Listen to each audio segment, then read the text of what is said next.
মুর্শিদাবাদ জেলার বিভিন্ন প্রান্তের দরিদ্র মানুষরা গৃহপালিত পশুর খাদ্যের জন্য বাইরে থেকে নাড়া কিনে আনার উপর নির্ভর করেন। মোটর চালিত ছোট বাহনই এই কাজে তাদের একমাত্র ভরসা। কিন্তু সেই জীবিকার উপরই আজ নেমে এসেছে বিপদ। অভিযোগ উঠেছে পরিবহন দপ্তর বা আরটিওর পক্ষ থেকে অযথা এই বাহনগুলো আটকে জুলুম করে মোটা টাকা আদায় করা হচ্ছে। রানীনগর, বহরমপুর আশপাশের গ্রামাঞ্চলে বহুদিন বহু গরিব মানুষ এই সমস্যার শিকার হচ্ছেন। জীবিকা নির্বাহের একমাত্র উপায়ে বাধা আসায় ক্ষোভ ছড়িয়ে পড়েছে সাধারণ মানুষের মধ্যে। প্রতিবাদে আজ বহরমপুর শহরে টাউন কংগ্রেসের উদ্যোগে বিশাল বিক্ষোভ মিছিল অনুষ্ঠিত হয়। মিছিলে অংশ নেন বহু মোটর চালিত বাহন চালক ও গরিব পরিবার। এই বিক্ষোভ মিছিল থেকে অধীর রঞ্জন চৌধুরী সরাসরি হুঁশিয়ারি দিয়ে বলেন, এরা কারা? এরা হচ্ছে গ্রাম বাংলার দরিদ্র মানুষ। গ্রাম বাংলায় আসতে ইউপিএ সরকারের আমলে যে 100 দিনের কাজ, যে 100 দিনের কাজের দৌলতে গ্রামে গ্রামে ঢালাই রাস্তা, প্রধানমন্ত্রী গ্রামীণ সড়ক যোজনার দৌলতে সারা মুর্শিদাবাদ জেলা জুড়ে আমরা যে পাকা রাস্তা করেছি, তার আউটকাম কি, তার ফলাফল কি? না, গ্রামে মানুষের চলার গতি বেড়েছে, গ্রামে গাড়ি ঘোড়ার সংখ্যা বেড়েছে। এই সময় দরিদ্র মানুষ যারা আগে থেকে চাষবাস করতো, মুনিশ খাটতো, তারা কোনো রকমে জোগাড় করে একটা মোটর যান কিনেছে। সেখানটায় খড় বয়, ছাগল বয়, মাল বয়, কারো বিপদ আপদ হলে হাসপাতাল নিয়ে যায়, ছাত্রছাত্রীদের স্কুলে নিয়ে যায়। আজকে তাদের উপরে জুলুম নেমে এসছে। জুলুমটা কি? তাদেরকে এক ধাপ থেকে আত্মীয় ফাইন আদায় করছে নানা বাহানা দিয়ে। এই মুর্শিদাবাদের বিভিন্ন এলাকায় এই জিনিস ঘটছে। রানীনগর থেকে লোক এসছে, আজকে বহরমপুর ব্লক থেকে লোক এসছে। একটাই আত্মীয়র কাজ এখন এই সময় গরিব মানুষগুলোর উপরে নানা বাহানায় তাদেরকে খাজনা আদায় করা। পশ্চিমবঙ্গের সরকার যেদিন থেকে ঘোষণা করেছে যে এবার পুজোর মণ্ডপে 1,10,000 টাকা করে দেওয়া হবে পুজোর চাঁদা, সেদিন থেকে জুলুম আরো বেড়ে গেছে, আরো টাকা আদায় করার জুলুম বেড়ে গেছে।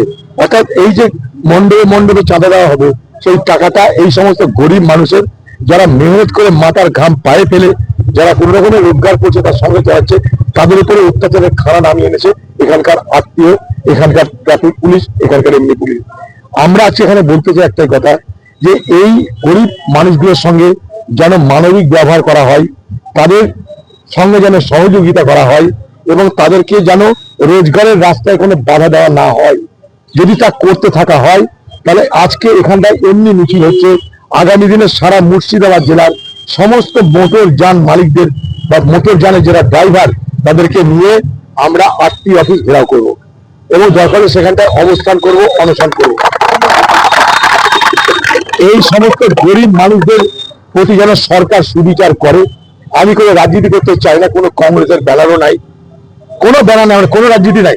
এই গরিব মানুষদের উপরে যেন জুলুম করে ট্যাক্স আদায় না হয়, যেন খাজনা আদায় না হয়, যেন তাদের উপরে অত্যাচার না হয়, তারা যেন গাড়ি চালিয়ে সংসার চালাতে পারে, রোজগার করতে পারে, তার সুব্যবস্থা সরকার যাতে করে, তার দাবিতে আজকে আমরা প্রথম পদযাত্রা করছি, আমরা মিছিল করছি। আগামী দিনে আমরা কিন্তু আরটি অফিসের উপরে আমরা আমাদের অভিযান শুরু করবো। চলো। আপনার বাড়ি বা অফিস সাজানোর জন্য চাই এক অসাধারণ টাইলস কালেকশন? তাহলে আসুন tiles heaven, your tile destination. আমরা নিয়ে এসেছি হিন্দওয়ার ইটালিয়ান কালেকশন, উন্নত মানের বড় স্ল্যাব টাইলস, আধুনিক কিচেন টপস, আকর্ষণীয় স্যানিটারি ওয়্যার। এছাড়াও রয়েছে স্টাইলিশ ওয়াশ বেসিন, উচ্চমানের মার্বেল, টেকসই গ্রানাইট। আমাদের শোরুম অবস্থিত চান্দোয়া, কাঁচরাপাড়া, কল্যাণী এক্সপ্রেসওয়ে।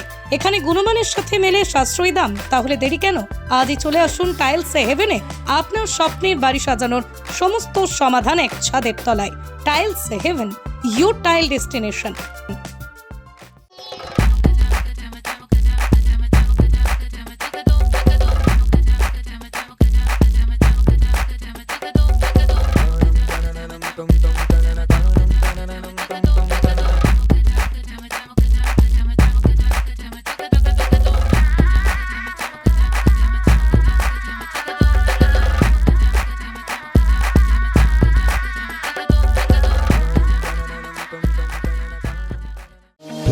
চলছে, আজই যোগাযোগ করুন Geeta construction, B10/249 near central park, Kalyani. Booking চলছে Kalyani B2/221, B2/312, Kanchrapara Ghatak road, Satish Nandi road, Lok cinema Chandmari road, Lichubagan Siraj Mondal road, Tiktiki Bazar, Milannagar Aguripara, Rajanibabu road, Nipen Sarkar road, RP school, Naihati 6 number gate, Bijoynagar, Bhatpara, Rupashree hall, Halisahar, Rajmahal housing estate. আজই ফোন করে বিস্তারিত জানুন। গীতা কনস্ট্রাকশন, 6289063557, 9831478795।